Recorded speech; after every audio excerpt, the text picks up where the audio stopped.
കടലാസ് മാത്രമല്ല എഗ്രിമെന്റും പുറത്തുവിടണം. ലിജോയ്ക്ക് മറുപടിയായി ജോജു ജോർജ്. സംവിധായകൻ ലിജോ ജോസ് പെല്ലിശ്ശേരിയുടെ ഫേസ്ബുക്ക് പോസ്റ്റിന് വിശദീകരണവുമായി നടൻ ജോജു ജോർജ്. തെറിയില്ലാത്ത ഒരു വേർഷൻ ചുരുളിക്ക് ഉണ്ടായിരുന്നു. അതാണ് IFFKയിലടക്കം പ്രദർശിപ്പിച്ചിട്ടുള്ളത്. തെറിയില്ലാത്ത ഒരു വേർഷൻ ലിജോ തന്നെ കൊണ്ട് ഡബ് ചെയ്യിപ്പിച്ചിട്ടുമുണ്ട്. എന്നാൽ പൈസ കൂടുതൽ കിട്ടിയപ്പോൾ മോശം പദപ്രയോഗങ്ങളുള്ള വേർഷൻ അവർ സിനിമ OTTക്ക് വിറ്റെന്നും ജോജു മാധ്യമങ്ങളോട് പറഞ്ഞു. പുറത്തുവിട്ട തുണ്ട് കടലാസിനൊപ്പം ലിജോ എഗ്രിമെന്റും പുറത്തുവിടണമെന്ന് ജോജു പറയുകയുണ്ടായി.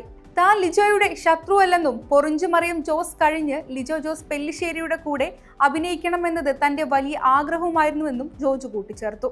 ചുരുളി എന്ന സിനിമയ്ക്ക് താൻ എതിരല്ല, ലഭിച്ചത് മികച്ച കഥാപാത്രമാണെന്നും ജോജു കൂട്ടിച്ചേർത്തു.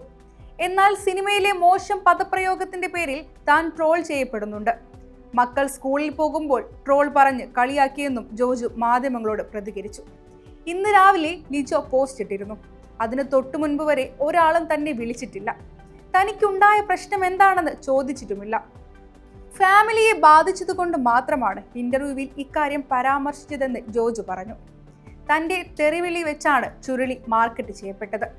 ചുരുളിയിലെ പോലത്തെ കഥാപാത്രം ഇനി താൻ ചെയ്യില്ലെന്നും ജോജു കൂട്ടിച്ചേർത്തു.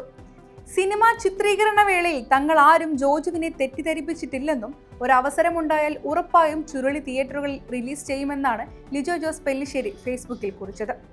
ജോജുവിന് നൽകിയ ശമ്പളത്തിന്റെ വിവരങ്ങളടങ്ങുന്ന രേഖകളടക്കം ലിജോ ഫേസ്ബുക്കിലൂടെ പങ്കുവച്ചിരുന്നു.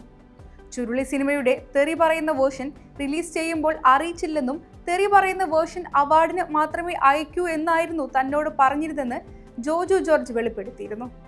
ഇന്ത്യൻ എക്സ്പ്രസിന് നൽകിയ അഭിമുഖത്തിലാണ് ഈ വെളിപ്പെടുത്തൽ. സിനിമയിൽ അഭിനയിച്ചതിന് കാശൊന്നും ലഭിച്ചിട്ടില്ലെന്നും ജോജു വെളിപ്പെടുത്തിയിരുന്നു.